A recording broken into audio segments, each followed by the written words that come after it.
Hi guys, this is Ramayya again friends. మీకు direct సెల్లింగ్లో, network marketing సిస్టంలో మీకు గోల్ ఉందా? ఆ గోల్ని ఎలా సెట్ చేసుకున్నారు? ఎంతకాలాన్ని సెట్ చేశారు? మీరు గోల్ సెట్ చేసిన విధానం ఏంటి? ఇది ఒక చాలామందికి ఒక నన్ను డైరెక్ట్గా అడిగిన ఒక డౌట్ అనమాట.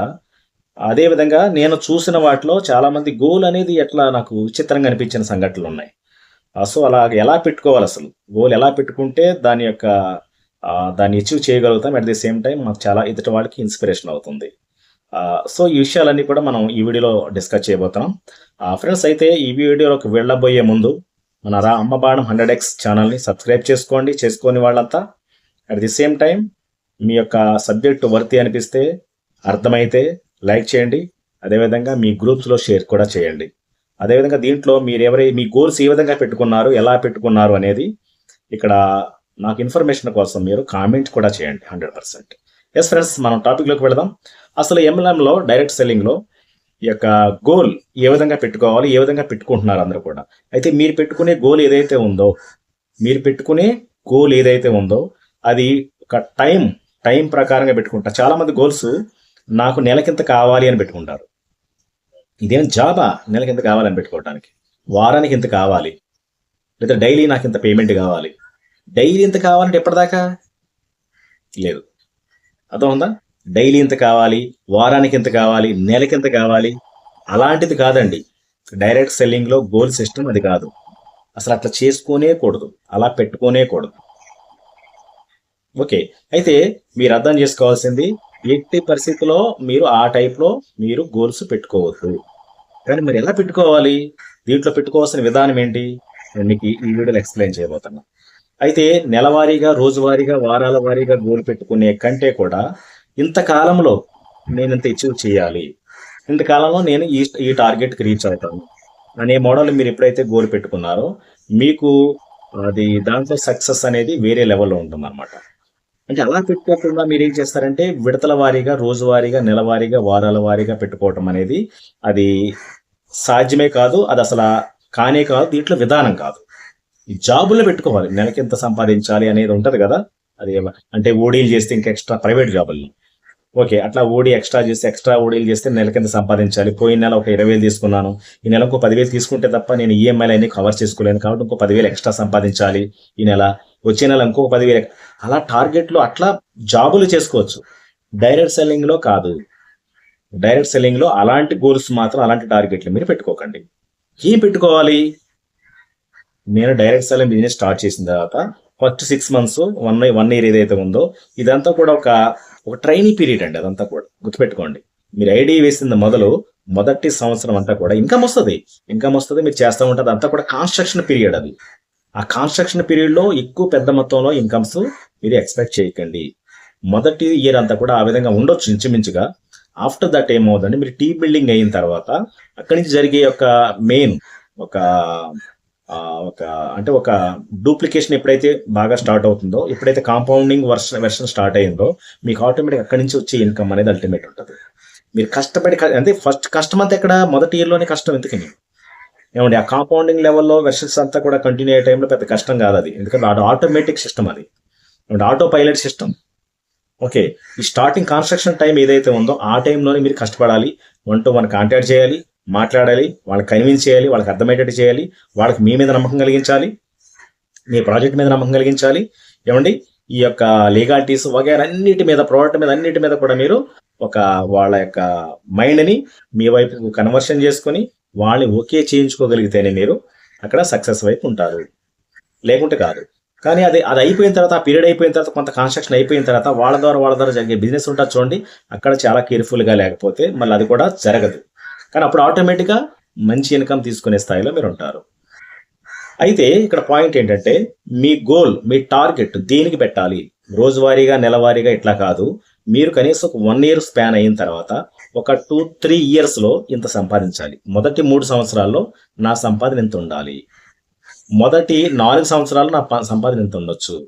మీరు పర్సనల్గా ఇదంతా కూడా టీంకి చెప్పకండి, ఇది చాలా ఇంపార్టెంట్. ఇది నేను మొదటి 4 ఏళ్లలో ఏమన్నా ఒక ₹1 కోటి తీసుకుందాం అనుకుంటున్నాను, మొదట 5 ఏళ్లలో ఒక 4-5 కోట్లు సంపాదించాలనుకుంటున్నాను అనే మాట మీ టీంకి చెప్పటం దానంత పిచ్చితనం అమాయకత్వం కొట్టలేదు. బాగా గుర్తుపెట్టుకోండి. మీ టీంకి కాదు, మీకు మీరుగా మీ డైరీలో రాసుకోవాల్సిన గోల్స్ ఇది. మీ పర్సనల్ మాత్రం మీరు మీ డైరీ మాత్రమే మాట్లాడుకోవాలి విషయం. మొదటి 3 ఏళ్ళలో ఎంత సంపాదించాలి, మీరు మీ డైరీ రాసుకున్న రాతలో మీరు మాత్రమే మాట్లాడుకోవాలి. అర్థం ఉందా మీకు? అదేవిధంగా మీరు 2-3 ఏళ్లకల్లా ఎంత సంపాదించాలి, 4 ఏళ్ళకి ఎంత సంపాదించాలి, 5 ఏళ్ళకి ఎంత సంపాదించాలి, టోటల్గా ఈ ప్రాజెక్ట్లో, ఈ కంపెనీలో, మీ కెరీర్లో ఎంత సంపాదించాలని ఒక ఆలోచన పెట్టుకుని ఉన్నారు. మీ టార్గెట్ ఎంత అమౌంట్? నిజమండి. నో, అసలు సమస్య లేదు. ఇది ఇలా పెట్టుకోగలిగితేనే అది సాధ్యమవుతుంది. ఒక 5-6 ఏళ్లలో కనీసం 4-5 కోట్లు, 10 కోట్లు కంపెనీ యొక్క ఇదిని బట్టి, సౌలభ్యాన్ని బట్టి, అక్కడ ఇచ్చే ఒక రెవెన్యూని బట్టి, ఇంతవరకు ఏ విధంగా ప్లాన్ చేసుకుని ఆ టార్గెట్ అచీవ్ అవటం కోసం మీరు మీ డైరీ, మీ యొక్క టార్గెట్స్, మీ డ్రీమ్స్ మీరు మాట్లాడుకోవాలి. అది మాత్రమే మీకు సాధ్యమవుతాయి. అది మాత్రమే మీకు ఒక సరైన టార్గెట్ గోల్ అవుతుంది. అందుకే నెలకి ఎంత సంపాదిస్తానంటే ఎంతకాలం సంపాదిద్దామని, నెలకు 1 లక్ష సంపాదిద్దాము. ఓకే, ఎన్ని నెలలు అట్లా, ఎన్ని నెలలు అయితే ఎంత అవుతుంది? దానికి ఏమైనా ఎండింగ్ ఉందా? అలా అవుతుంది. ఇన్ని సంవత్సరాలు ఎంత సంపాదించాలి. ఇంకో విషయం చెప్పనా, ఇన్ని సంవత్సరాలు ఎంత డబ్బు తీసుకున్న తర్వాత నేను రిటైర్మెంట్ అవ్వాలి ఎంఎల్ఎంలో. Note this point. ఎంఎల్ఎంలో రిటైర్మెంట్ ఎంత తీసుకున్న తర్వాత అవ్వాలి. ఈ డైరెక్ట్ సెల్లింగ్లో ఎంత తీసుకున్న తర్వాత నేను సెల్ఫ్ రిటైర్మెంట్ ఇవ్వాలి. ఆఫ్టర్ 60-62 ఇయర్స్ తర్వాత రిటైర్మెంట్, అది కాదు నేను మాట్లాడేది. మీ సెల్ఫ్ సాటిస్ఫాక్షన్ పూర్తయిన తర్వాత నాకు ఇంత చాలు అన్న తర్వాత రిటైర్మెంట్ తీసుకోవాలి. ఇప్పుడు తీసుకోవాలి. అది అంటే రిటైర్మెంట్ తీసుకున్నా కానీ ఆ ప్యాసివ్ ఇన్కమ్ అనేది వస్తూ ఉంటుందండి. ఓకే, అంటే మీ యాక్టివిటీ వర్క్ అనేది, అంటే 50 ఏళ్ళు 60 ఏళ్ళు వచ్చిన తర్వాత, వయసు మీద పడ్డ తర్వాత కూడా ఏమండి వంగి నడుస్తూ వెళ్ళి కొత్త కాంటాక్ట్స్ ఎలా కాంటాక్ట్ చేస్తారు ఏమండి? ఆ టైంలో బస్సులోనో లేకుంటే మీకున్న వెహికల్లోనో ఏదో వెళ్ళి వాళ్ళు కొత్త కాంటాక్ట్ని ఏ విధంగా వాళ్ళని కన్విన్స్ చేయగలుగుతారు? అసలు కానే కాదు. బట్ నేనేమంటున్నానండి, మీరు మొదలు పెట్టిన తర్వాత మ్యాక్సిమం ఒక 3 to 5 years స్పాను, లేదు అంటే 1 or 2 years అంతే.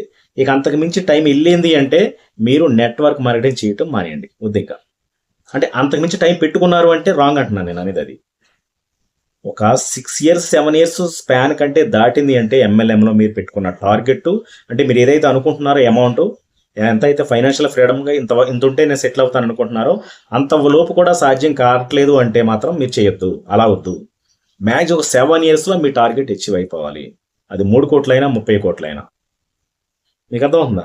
అలా అయితేనే ఆ విధంగానే మాత్రం మీరు గోల్ పెట్టుకోవాలి. ఆ విధంగా మాత్రమే టార్గెట్ పెట్టుకోవాలి.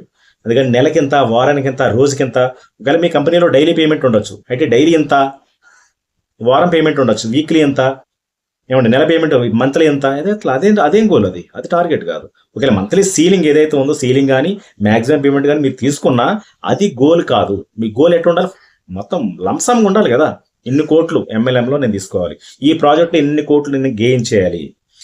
మినిమం బిలో 1 crore అనేది అసలు పెట్టుకోకండి. అసలు అలా పెట్టుకున్నట్టు బిజినెస్ స్టార్ట్ చేయకండి. అసలు ఐడియా వేయకండి. అసలు ఆ స్పాన్సర్ని వెళ్ళిపోమనండి, నేను చేయనండి, నేను నా మైండ్ వేరే ఉంది, నేను జాబ్ చేసుకుంటా అని చెప్పండి. మినిమం 1 crore బిలో అంటే ఎంఎల్ఎంలోకి రావటం, డైరెక్ట్ సెల్లింగ్లో రావటం శుద్ధ వేస్ట్, టైం వేస్ట్ మీకు. అది నేను సీరియస్గా చెప్తున్నా. అంటే మీ టైం వేస్ట్, మీ అప్లైన్ టైం వేస్ట్, మీ అన్ని వేస్టే, అందరికీ వేస్టే. మీ ఇంట్లో ఫ్యామిలీ వాళ్ళకి వేస్ట్. ఈయన ఏదో ఇరగబొడి చేస్తాడు, అక్కడికి వెళ్ళి అది ఇది అంటారు వాళ్ళు. ఏమీ కాదు. అదంతా మీకు టైం వేస్ట్ అవ్వరు. కనీసం ₹1 కోటి మినిమం పెట్టుకోకపోతే అసలు అది చెప్పుకోవడానికి కూడా, అది కూడా తక్కువే. But minimum list of the list. Okay, so మీరు ఈ విధంగా ప్లాన్ చేసుకోండి. ఇలాంటి సాలిడ్ టార్గెట్ పెట్టుకోండి, సాలిడ్ యొక్క గోల్ పెట్టుకోండి. దాన్ని సాధించే దిశగా మీరు స్టెప్పులు వేయండి.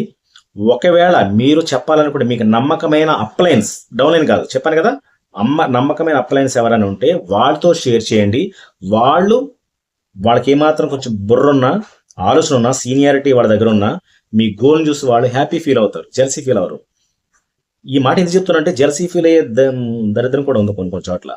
నువ్వు ఎద పెట్టుకున్నావా, అవునా, అదే అట్లా ఆలోచించేవాళ్ళు. నాకే లేదు, నువ్వు ఎట్లా పెట్టుకున్నావా అని అనుకునే వాళ్ళు కూడా నేను చూశాను. విచిత్రం. కానీ నిజంగా జెన్యూన్ అప్లైన్ అయితే చాలా మెచ్చుకుంటాడండి. మీ టార్గెట్, మీ గోల్ ఎంత పెద్దదైతే ఆయన అంత పెద్దగా హ్యాపీ ఫీల్ అవుతాడు. అంత హ్యాపీయెస్ట్ మూమెంట్ అనమాట ఆయనకి. ఎందుకంటే ఆ అచీవ్మెంట్ ఆయనకి కదా బెనిఫిట్. అది అర్థం కాని వాళ్ళు ఎట్లా ఉంటారు. ఓకే. సో మీ యొక్క నమ్మకమైన హెల్ప్ లైన్స్కి మాత్రం మీరు షేర్ చేసుకోవచ్చు. డౌన్ లైన్ మాత్రం ఎట్టి బస్సులో రివీల్ చేయొద్దు. అయితే డౌన్ లైన్కి ఏం చెప్పాలి ఇంతకీ? డౌన్ లైన్కి మీ గోల్ ఏంటి అని ఎప్పుడన్నా ఒక రికగ్నిషన్ ప్రోగ్రామ్లో అడిగారు. మైక్ తీసుకున్నారు, టచ్ చేసుకున్నారు, సూట్ వేసుకున్నారు. మీ డౌన్ లైన్ 100 మంది ఉన్నారు. వాళ్ళ టార్గెట్లు ఏం చెప్పారు, వాళ్ళ గోల్స్ చెప్పారు. నా గోల్ ఇదండి, 10 లక్షలు అండి, 20 లక్షలు అండి, ₹1,00,00,000 అండి, మోటార్ బైక్ అండి, కార్ అండి, ఫారిన్ ట్రిప్ ఏ చెప్తారు కదా. యాజ్ ఏ లీడర్గా మీరేం చెప్పాలో తెలుసా? ఇది ముఖ్యం అండి, ఇది ముఖ్యం. ఏం చెప్పాలి అంటే, నేను 4-5 ఏళ్లలో 3 కోట్లు తీసుకోవాలి, 6 సంవత్సరాల్లో 10 కోట్లు తీసుకోవాలి, 7 సంవత్సరాల్లో 30 కోట్లు. ఇది పొరపాటున చెప్పకూడదు టీముల్లో ఓపెన్ మీటింగ్లో. చెప్పాను కదా మీకు. అయితే మీ గోల్ ఎట్లా ఉండాలంటే, నా ఫ్రంట్ లైన్ అర్థం చేసుకున్న సరిగ్గా, నా ఫ్రంట్ లైన్ నేను స్పాన్సర్ చేసిన లీడర్స్ ఎవరైతే ఉన్నారో, లేకపోతే నా టీంలో ఎవరైతే ఉన్నారో, నా ఎంటైర్ టీంలో యాక్టివ్ పర్సన్స్ ఎవరైతే ఉన్నారో, వాళ్ళు నేను ఐడెంటిఫై చేసిన పర్సన్స్, నా ఫ్రంట్ లైన్ ఉన్న లీడర్స్, వాళ్ళ యొక్క టార్గెట్ కనీసం తలా ఒక 4 కోట్లు తీసుకోవాలి. ఎగ్జాంపుల్, తలా ఒక 10 కోట్లు ఇప్పించాలి వాళ్ళకి, నా సారథ్యంలో, నా సపోర్ట్తో. నా టార్గెట్ అది. నా టార్గెట్ ఏంటి? నా ఇన్కమ్ చెప్పట్లా, నా టార్గెట్ నా అచీవ్మెంట్ చెప్పట్లా, నా టార్గెట్ నా గోల్ చెప్పట్లా. నా టార్గెట్ నా టీమ్ అచీవ్మెంట్ని, నా టీమ్ గోల్ని నా టార్గెట్గా చెప్తున్నా. ఎంత వైబ్రేషన్ ఉంటుందో తెలుసా ఇలా చెప్తే? ఏమండి, మామూలు వైబ్రేషన్ కాదు. కానీ చాలామంది దాన్ని ఫాలో కారు. నేను ఇలా తీసుకుందాం అనుకుంటున్నానండి, పోయిన నెలలో కరెక్ట్ కలర్ టీవీ కొనుక్కున్నాను, వచ్చే నెల కూడా మళ్ళీ కొంచెం బాగా గట్టిగా పనిచేసి ఒక బైక్ కూడా కొనుక్కుందాం అనుకుంటున్నాను అంటాడు. నెక్స్ట్ రోజు కింద డౌన్ లైన్ టీం దగ్గరికి వెళ్ళి, సార్ మీరు బిజినెస్ బాగా చేయండి, ఇలా చేయండి అంటే, నేను మీరు మీటింగ్లో చెప్పిన మాటలే గుర్తొస్తాయి ఆయనకి. అవునా? ఓహో, కలర్ టీవీ అయిపోయింది కదా, ఇప్పుడు బైక్ మీద కొనేసాడు, అందుకని ఇప్పుడు వచ్చి నన్ను షడ్దానికి ట్రై చేస్తున్నాడు ఈయన అనుకుంటాడు తప్ప, ఏమండి, ఎట్టి బస్సులో పాజిటివ్గా ఆయన ఆలోచించాడు. అంటే అది అంతేనండి, మైండ్ సెట్లు అలాగే ఉంటాయి. వర్క్ అదే, చేసే పని అదే. అదే మీరు అక్కడికి ఆ వ్యక్తి దగ్గరికి వెళ్ళేది, రేపొద్దున సో అండ్ సో ఫలానా సురేష్ గారు, సురేష్ అంటే ఊరికి సమ్ ఎక్స్ అనే వర్డ్ అనుకోకుండా ఏదో సురేష్ అంటున్నా. ఓకే, సురేష్ అనే వ్యక్తిని రేపు ఎట్టి బస్సులో 2025లో కోటీశ్వరుని చేయాలనుకుంటున్నాను అని నిన్న స్టేజ్లో మాట్లాడి, స్టేజ్ మీద ఈరోజు ఆయన ఇంటికి వెళ్ళారు. సురేష్ గారు, ఏంటి మనకు వర్క్ ఏంటి, మన యాక్టివిటీ ఏంటి, ఏం చేద్దాం, మీ లిస్ట్ తీయండి, లేకపోతే మీ కాంటాక్ట్స్ ఓపెన్ చేయండి, ఎక్కడికి వెళ్ళి వర్క్ చేద్దాం, మీటింగ్ కావాలా, ట్రైనింగ్ కావాలా అని అడిగారండి. అప్పుడు ఏం ఫీల్ అవుతాడైనా? మీకు అర్థమైందా? దానికి దీనికి తేడా అర్థమైందంటే మీకు అర్థమైనట్టే పక్కా. నా కోసం నేను అక్కడ పలికారు కదా, నా కోసం వచ్చారు, నన్ను ఇట్టి బస్సులో టార్గెట్ నన్ను అచీవ్ చేయడానికి కృషి చేస్తున్నారని మిమ్మల్ని ఎంతో గౌరవంగా సాధారణంగా ఆహ్వానిస్తాడు, కూర్చోబెడతాడు, డ్రింక్ ఇస్తాడు, మీతో మంచిగా మాట్లాడతాడు, చక్కగా ఆయన టైం మీకు అది పెడతాడు అనమాట మీతో పాటు. ఇదంతా ఏంటంటే జస్ట్ మీరు మాట్లాడే తీరు, మీరు మాట్లాడే సిస్టమ్ ఏదైతే ఉందో దాన్ని బట్టి ఈ యొక్క యాక్టివిటీ డిపెండ్ అయి ఉంటుంది. సో మీ గోల్ని ఇప్పుడు కూడా మీ డైరీలో రాసుకున్న డ్రీమ్స్ని కానీ ఇప్పుడు కూడా మీ డౌన్లైన్తో డిస్కస్ చేయొద్దు. మీకు నమ్మకమైన అప్లయన్స్తో మాట్లాడండి. వాళ్ళకి ఎంకరేజ్మెంట్ ఇచ్చినట్టు వాళ్ళు కూడా మీకు సపోర్ట్ చేస్తారు. At the same time me dream book మీరు మాట్లాడుకోండి. నెక్స్ట్ మీ పర్సనల్ గోలు టార్గెట్ అడిగినప్పుడు మీ టీం గోలే మీ గోల్ లాగా, మీ టీంలో పలానా వ్యక్తులు పేర్లు చెప్పండి, నష్టమేం లేదు.